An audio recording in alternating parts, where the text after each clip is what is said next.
Welcome back all to our series of instructional videos on bridge, the great card game.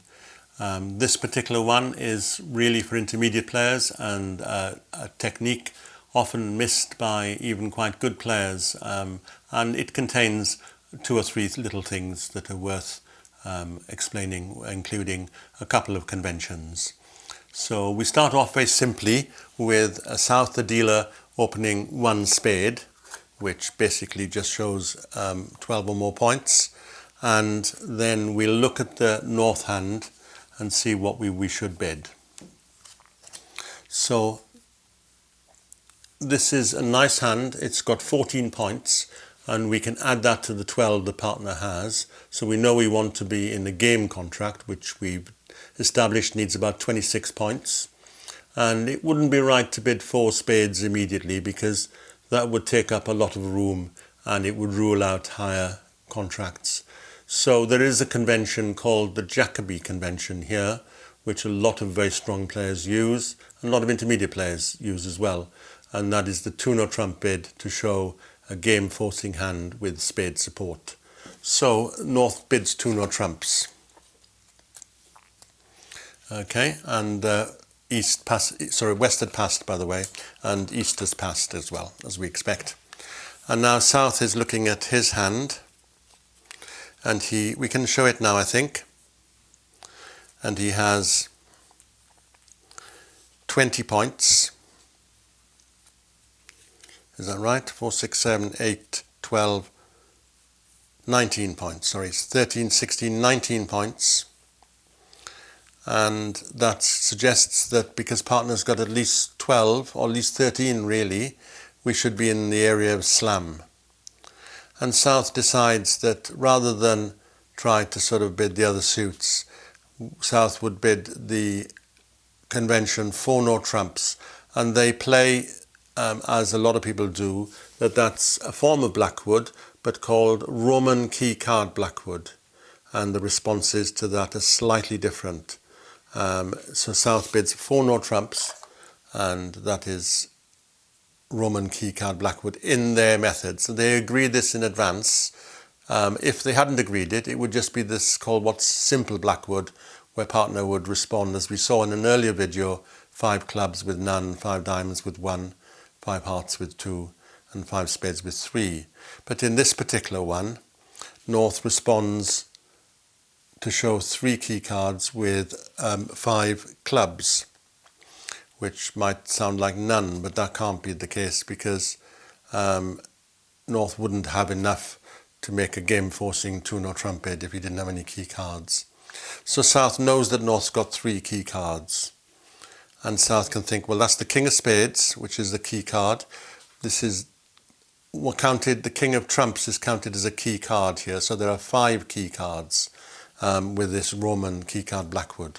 So a convention that you can look up on the internet. There's plenty of pages on Roman key card blackwood if you're not familiar with it.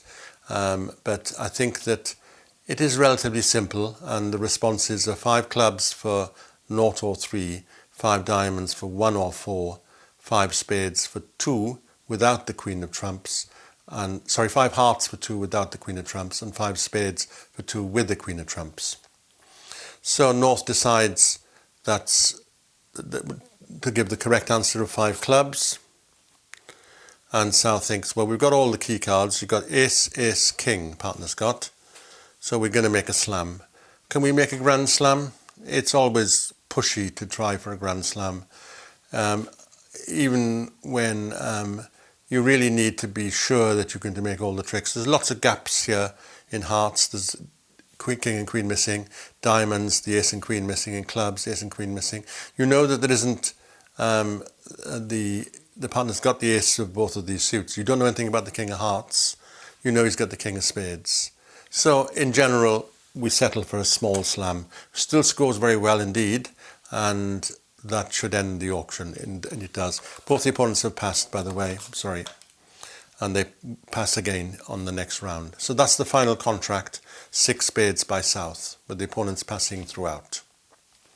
So West leads a trump, which is usually a nice safe lead against a contract, because it's not likely to give anything away. And let's have a look at the two hands together, and we put away the bidding cards.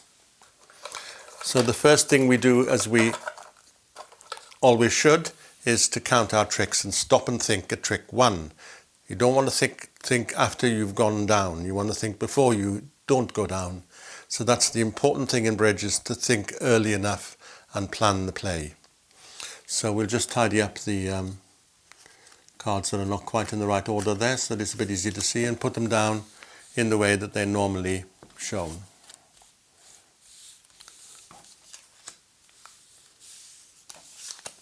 It's supposed to be in descending order. That's the technique, although many people don't bother putting them exactly right, and they often have the 3 and the 2 interspersed, and people are not usually that fussy.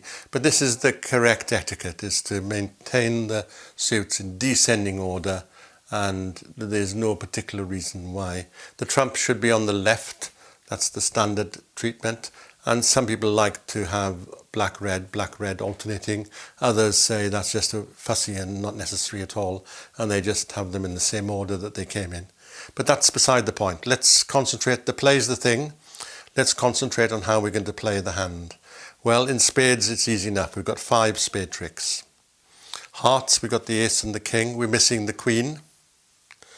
Diamonds, we've got the ace and the king, and we're missing the queen. And clubs, we've got the ace and the king. So 5, 7, 9, 11, that's 1 short. But there's plenty of opportunities to try to make 1 more. In hearts, we can finesse the jack of hearts. In diamonds, we can finesse the jack of diamonds or finesse the 10 of diamonds. Both of those are possible plays. So let's just tidy these up so that they're in the correct order. Always a little easier to see. And now then, how are we going to play? Well, first of all, we're going to draw trumps, because we've got so many of them, it doesn't matter. East plays the 8, and I play the ace, as good as any. And I play the queen of spades to see who had the other spade, and it turned out to be West. And East threw away a club, which obviously he can afford, because there's no... Now, a lot of people, students that I gave this to as a hand, they took the heart finesse, and when that lost, they took the diamond finesse, and that lost as well.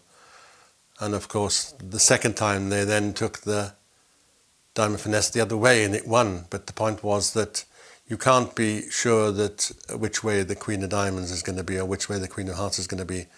It's a bit like Find the Lady with those scams that they have in major cities, where you think the queen's under one in one place, but it's not. And but here we can avoid the scam. We can be sure of playing the hand correctly. And the right method now is, well, let's see what happens with a little bit of good play. So South is on lead and plays the king of clubs. West follows with the 10 of clubs, then 6 of clubs, and the 3 of clubs. So we won that, and now we play the ace of clubs, and queen of clubs is played, 4 of clubs, and 9 of clubs. So nothing very much happening in clubs, as we didn't really have anything of any value anyway. And now we decide to play the heart to the king, and the 3, and now we play the heart from dummy. And the queen doesn't appear, disappointingly. And now most people would say, well, you've got to finesse because you're going to lose to the queen otherwise anyway. But no, there's a better play. We play the ace of hearts. Queen might drop, but it probably won't. And it doesn't. And now we play the jack of hearts. This looks crazy. This is guaranteed to lose a trick to the queen of hearts. And it was here. And a heart is played from dummy, and East discarded. Right, so West won that, and now West's got a choice of poisons. He can either play a club or a heart, or he can play a diamond. If he plays a diamond, it's relatively easy. We will play it round to the jack, which will win the trick, and then we'll make the ace, king of diamonds, and the 3 spades. But what happens if he plays, say, a club? He's bound to have a club to play.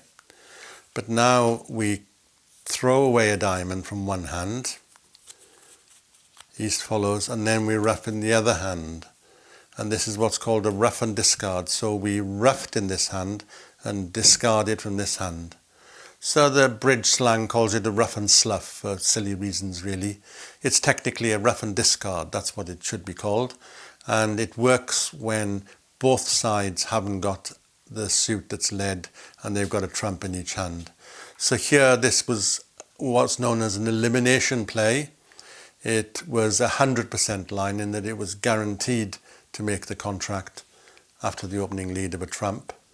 And it's an instructive hand, which, because this sort of technique occurs quite a lot and is often always missed by beginners and often missed by intermediate players. So it's sort of something it should remain indelibly in your mind having seen this video. And thank you all for attending. It was a great pleasure to show you a very pretty hand. Thank you very much.